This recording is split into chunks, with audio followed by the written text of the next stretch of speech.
Hello guys, welcome to my channel. Today I will show you how to delete your Addicting Games account. To delete your Addicting Games account, first click on browser. Go to addicting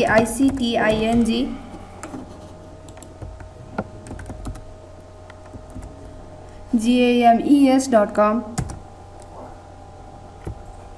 Click on login shown on the top right side of your screen. Enter your username,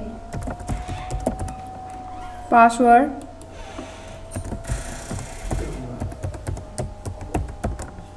click on login. Now your account has been successfully logged in. To delete your account, click on the account shown on the top right side of your screen. Click on cancel account. Enter your password.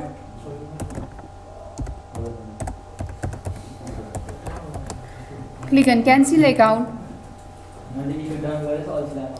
Now your account has been successfully deleted. Thanks for watching. Please subscribe my channel.